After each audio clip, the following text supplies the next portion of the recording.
পাথরের আঘাতে ক্ষত বিক্ষত হয়ে সারা শরীর থেকে রক্ত ঝরে। শান্তির কথা মানায় বিশ্বনবীর মুখে? ডোনাল্ড ট্রাম্পের মুখে শান্তির কথা মানায় না। ইউরোপ আমেরিকার কোন দোসরের মুখে শান্তির কথা মানায় না। এরপরে বিশ্বনবীকে আল্লাহ কি কি নিয়ামত দিয়েছেন বলতে শুরু করলেন। বিশ্বনবীকে যে তিনটা দামি নিয়ামত আল্লাহ দিয়েছেন সেটার কথা আল্লাহ বলবেন। শাহজালালোর উত্তর সুরি, দেশ বিদেশে বেটা গিরি, আমরা হক্কল সিলোডি, আমরা হক্কল সিলোডি।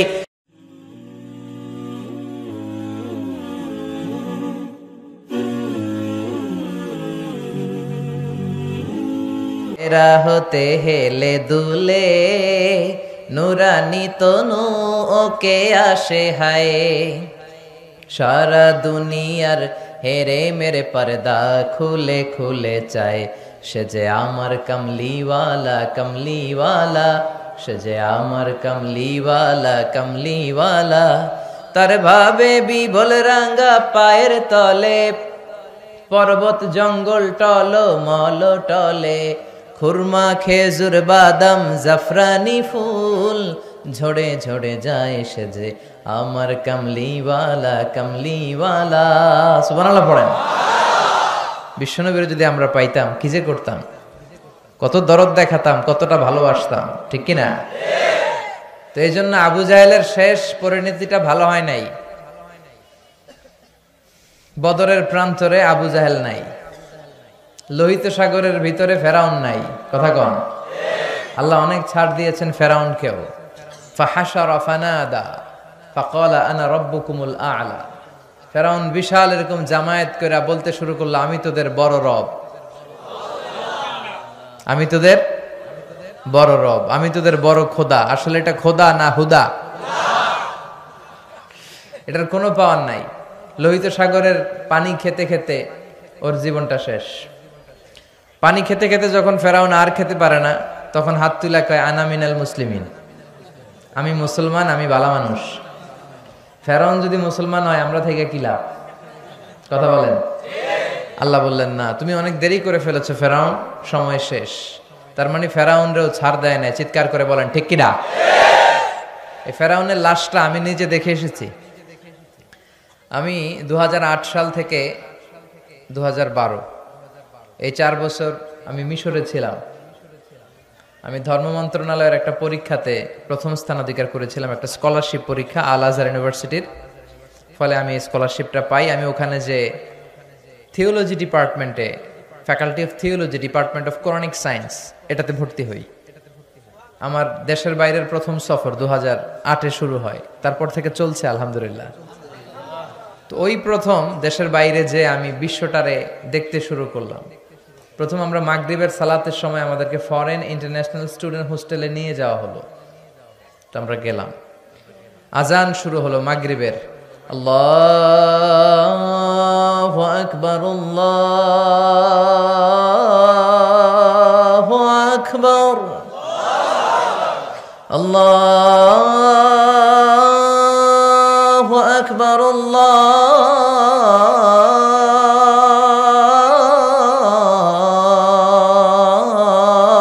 আকবার। মাগরিবের আজান শুরু হলো। দেখলাম ফরেন ইন্টারন্যাশনাল স্টুডেন্ট হোস্টেলের বিভিন্ন হল রুম থেকে ছাত্ররা বেরিয়ে আসছে। Students of more than 100 nationalities we use to study in the same place. 100টারও বেশি দেশের ছাত্র আমরা পড়তাম। দেখলাম বিভিন্ন দেশের ছাত্ররা আসতেছে। মাগরিবের সালাত আদায় করলাম, সালাম ফিরালাম, দেখি ডান দিকে এক কালো মানুষ, বাম দিকে আরেক কালো মানুষ। এই দুই কালোরে দেখে নামাজ থুইয়া আমি দিছি দৌড়। নামাজ শেষ, দিছি দৌড়, ভয় পেয়ে গেছি। তাই আমি বললাম এরা কারা? আমাকে যারা রিসিভ করলো এরা বললো এরাই আপনার বন্ধু, কারণ পৃথিবীর অনেক দেশের ছাত্রদের সাথে আপনাদের থাকতে হবে। তো এই প্রথম নিগ্রো মানুষ দেখলাম। শুরুতে ভয় পেয়েছিলাম এদের, পরে দেখি না, চেহারাটা কালো হলেও হৃদয়টা সাদা। আলহামদুলিল্লাহ পড়েন। কিছু লোক আছে দেখতে সাদা, কলিজাটা কালা, আছে না নাই? কিছু আছে দেখতে কালো কিন্তু অন্তরটা ভালো, আছে না নাই? তো আফ্রিকার সেনেগালের এক বন্ধুর সাথে, ছেলের সাথে আমার বন্ধুত্ব হলো। সে প্রায় আমার রুমে আসতো। তো একদিন এসে আমার হাতের সাথে হাত ঘষে আর বলে, hey man Mizan, how you become so white, how did you become so white? আমি এত কালুর কালু, তুই এত সাদা হলি কেমনে? মজা করে বলে, তুই এত সাদা কেন, আমি এত কালো কেন? তাই আমি বললাম, সাদা আর কালো এটা তো আমাদের ইচ্ছাই হয় নাই, কার ইচ্ছায় হয়েছে? তো সে বলে, সাদা আর কালো যাই হও, কেটে দিলে এক রঙের লাল টকটকে রক্ত বেরোবে। ইসলাম বলে, কালো আর ধলো এ তো বাইরে কেবল, ভিতরে সবাই সমান রাঙ্গা। এজন্য কিয়ামতের দিন প্রেসিডেন্টের জন্য আলাদা লাইন হবে বোধহয়, প্রধানমন্ত্রীর জন্য, ডোনাল্ড ট্রাম্পের জন্য লাইন হবে খালি দুইটা। লাইন কয়টা? একটা জান্নাতি আর একটা লা ইয়াস্তাবি আসহাবুন নার ওয়া আসহাবুল জান্নাহ। আসহাবুল জান্নাতি হুমুল the people of paradise and the people of hellfire, they never be equal ever. The people of heaven and paradise, they gain the ultimate success in life. আলহামদুলিল্লাহ পড়েন। যারা জান্নাতি আর যারা জাহান্নামী তারা কখনো সমান হতে পারে? যারা জান্নাতে যাবে তারাই সফল, ঠিক কিনা? এখন সিদ্ধান্ত নিতে হবে আমাদের, আমরা কই যাব? চিল্লায় বলেন তো, আমরা কোথায় যেতে চাই?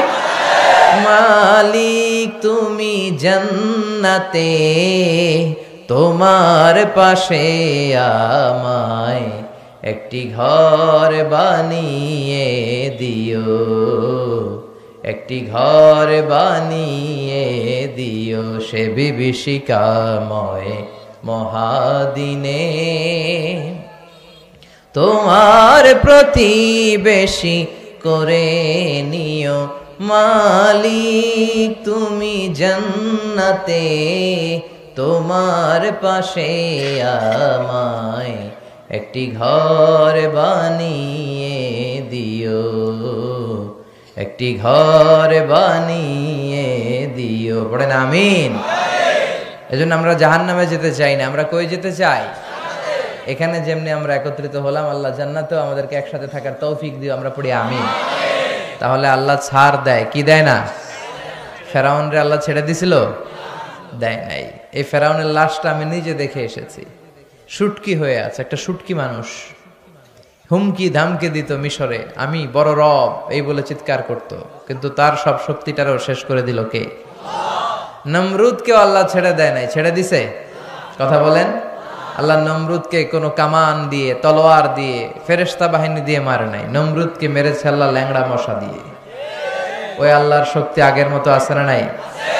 ওই আল্লাহর ক্ষমতা আগের মতো আছে না নাই? এজন্য আল্লাহ সব সময় ধরে না, ধরলে ছাড় দেয়, ছেড়ে দেয় না। তিনি ভুলে যায় না, তার এলেমে সব থাকে। এজন্য ভরসা রাখতে হবে কার উপর? চাইতে হবে কার কাছে? আমাদের যত চাওয়া, সব চাওয়াকে যদি তিনি পাওয়াতে রূপান্তরিত করে দেয়, তারপরেও তার ধন ভান্ডারের কিছু কমবে? সুবহানাল্লাহ পড়বেন না? এজন্য কার কাছে চাইবেন? চাইলেই আল্লাহ খুশি। ইন্নাহু মান লাম ইয়াসআলিল্লাহা ইয়াগদাবা আলাইহি, যে বান্দা আল্লাহর কাছে চায় না তারে আল্লাহ পছন্দ করে না। আর যে বারবার বারবার বারবার আল্লাহর কাছে যায়, সে আল্লাহর কাছে প্রিয় হয়ে যায়। চাইবেন তো বেশি বেশি, নিজের জন্য চাবেন, অন্যদের জন্যও চাবেন। নিজের জন্য দোয়া করবেন, অন্যদের জন্যও করবেন। অনেকে বলে, হুজুর আমারটা আমি করুম, আমি আরেকজনের জন্য করুম কেন? এরকম আছে না নাই? না, আরেকজনের জন্য দোয়া করলেও লাভ। আপনি যখন অন্য কারোর জন্য দোয়া করেন, তখন ফেরেশতারা বলে, আল্লাহ ওয়ালাকা ওয়ালাহু বিমিসলিন, সে তার ভাইয়ের জন্য যেই দোয়াটা করেছে, এই দোয়া যদি তার দরকার হয়ে থাকে, তাহলে এই দোয়াটা তার জন্য আগে কবুল করে নাও। আপনি দোয়া করলেন, আল্লাহ আমার ভাইরে তুমি মাফ করো, ফেরেশতারা বলবে, আল্লাহ যিনি দোয়া করতেছে আগে তারে মাফ করো। আপনি দোয়া করলেন, আল্লাহ আমার বোন অসুস্থ, সুস্থ করো, ফেরেশতারা বলবে, আল্লাহ যিনি দোয়া করতেছে ওনার যদি কোনো অসুস্থতা থাকে আগে তারে সুস্থতা দিয়ে দাও। তাহলে অন্যের জন্য দোয়া করলে লাভ আছে না নাই? আমরা অনেকে অন্যের ভালোটা দেখতে পারি না, আছে না নাই? খালি নিজেকে নিয়ে ব্যস্ত, কেউ যাতে আমার চেয়ে আগাতে না পারে, কিভাবে ওরে নিচের দিকে নামানো যায়, এরকম টেন্ডেন্সি আছে না নাই? মনে রাখবেন, অন্যের জন্য গর্ত খুললে ওই গর্তে আপনাকে আগে পড়তে হবে। আমাদের অনেকের এরকম মানসিকতা, অন্যের ভালো, অন্যের উন্নতি, ডেভেলপমেন্ট আমরা সহ্য করতে পারি না। এজন্য আমাদের বাংলাদেশের জাতীয় খেলা হাডুডু। জাতীয় খেলার নাম খেলেননি আপনারা? কেউ সামনে যাইতে চাইলে ওর ঠ্যাং ধরে পিছনে নামাইতে হয়। কথা বলেন, কেউ যাতে উপরের দিকে উঠতে না পারে, উঠলে ওরা ধরে নামা। হাডুডু খেলায় যেমনি কেউ সামনে যেতে চাইলে টেনে হিচড়ে সবাই পেছনে নামায়। তো এটা যেন আমরা না করি, আমরা যেন আল্লাহর উপর ভরসা রাখতে পারি। আল্লাহ তুমি তৌফিক দাও। আরো জোরে পড়ছি আমিন। আমরা এখন যে বইটা থেকে কয়েক মিনিট কথা শুনবো, বইটার নাম সবাই বলেন, আরো জোরে। এই বইটার ভেতরে কোনো ভুল আছে? সন্দেহ আছে? সংশয় আছে? পৃথিবীতে যত কোরআন আছে সব কোরআনের এই নুসখা, এগুলোকে বলে নুসখা। কি বলে? নুসখা। ইংরেজিতে বলে স্ক্রিপচার। এই স্ক্রিপচার গুলোকে যদি আগুন দিয়ে জ্বালিয়ে দেয় কেউ, তাহলে পৃথিবী থেকে কোরআন দূর হয়ে যাবে? কথা কন। যদি আগুন লেগে ধ্বংস হয়ে যায়, ধ্বংস হয়ে যায়, যদি আগুন লেগে যায় পুড়ে যায় পৃথিবীর সব বইয়ের দোকান, বিশ্ব থেকে হারাবে না পবিত্র কোরআন, বিশ্ব থেকে হারাবে না পবিত্র কোরআন। ঠিক কিনা? অসম্ভব। পৃথিবীর সব লাইব্রেরি আপনি জ্বালায় দিতে পারেন, সব জ্বালায় দিতে পারেন, এই কোরআনও জ্বালায় দিতে পারেন, কিন্তু কোরআনকে পৃথিবী থেকে নিশ্চিহ্ন করে দেয়া যাবে না। কারণ কোরআন শুধু সাদা কাগজের এই নুসখার ভিতরেই ছাপা হয় না, এটা মানুষ হৃদয়ে সিনার ভিতরে ধরে রাখে, মুখস্থ করে রাখে। এই যে আসতেছে রমজান মাস, হাফেজ সাহেবরা মুখস্থ পড়াবে না দেখে দেখে, কথা বলেন। তার মানে সিনার ভেতরে কোরআন আছে না নাই? 200 বছরের পরাধীনতার জিনজির ছিল আমাদের এই পাক ভারতে। ব্রিটিশরা যখন চলে যায়, তারা একটা কমিটি করে দিয়েছিল, 11 সদস্যের কমিটি। তাদের দায়িত্ব ছিল যে দেখো তো কোরআন থেকে কিভাবে আলাদা করা যায়। তারা বললে একটাই উপায়, যত কোরআন আছে সব জ্বালায় দেন, যত কোরআন আছে সব, তাহলেই কোরআন থেকে আলাদা। পরে রিপোর্টটা ঠিক আছে কিনা দেখার জন্য তারা 3 ডবল লোক পাঠালো, 33 সদস্যের আর একটা কমিটি পাঠালো ইংল্যান্ড থেকে। তারা বিভিন্ন জায়গায় মুসলমানদের অ্যাক্টিভিটিস অবজারভেশন করে তারা রিপোর্ট করলো যে previous report was absolutely wrong. আগের রিপোর্টটা ভুল ছিল, কারণ the people of Indian subcontinent they just don't print Quran in book, they memorize the holy Quran in their heart. তারা কাগজে কোরআন শুধু লিখে রাখে না, তারা সিনার ভিতরে ধরে রাখে। তার মানে কোরআন জ্বালিয়ে দিলে কোরআন দূর করা যাবে না। মুমিনের হৃদয়ের ভেতরে কোরআন আছে না নাই? সব হাফেজদেরকে হত্যা করতে হবে, প্রতিটা মুমিনকে হত্যা করতে হবে। একটা মুমিন বেঁচে থাকা পর্যন্ত আল্লাহর কোরআনকে দুনিয়া থেকে নিশ্চিহ্ন করে দেওয়া যাবে না, অসম্ভব। এটা আল্লাহর ওয়াদা, ইন্না নাহনু নাযালনা যিকরা ওয়া ইন্না লাহু লাহাফিজুন। আমি নিজে এই কোরআন নাজিল করেছি, আমি নিজে আল্লাহ এটার সংরক্ষণের হেফাজতের দায়িত্ব নিয়েছি। চিল্লায় বলেন ঠিক কিনা?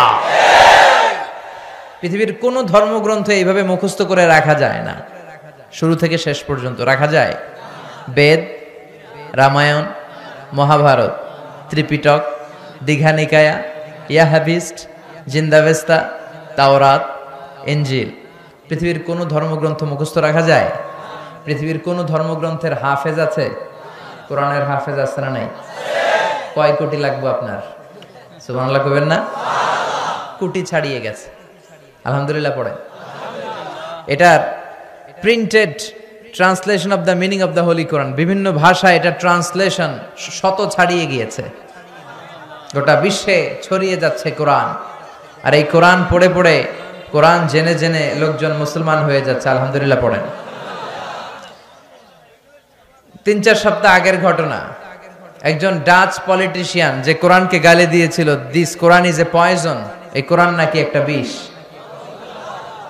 ইসলাম ইজ এ লাই, ইসলাম হচ্ছে একটা মিথ্যা ধর্ম, সে গালি দিয়েছিল। কিন্তু পরে যখন কোরআন পড়া শুরু করলো, সে কোরআনের প্রেমে প্রেমিক হয়ে কালিমা পড়ে 4 সপ্তাহ মানে 1 মাস আগে সে ইসলামের সুশীতল ছায়ার ভেতরে এসে মুসলমান হওয়ার ঘোষণা দিয়ে দিয়েছে।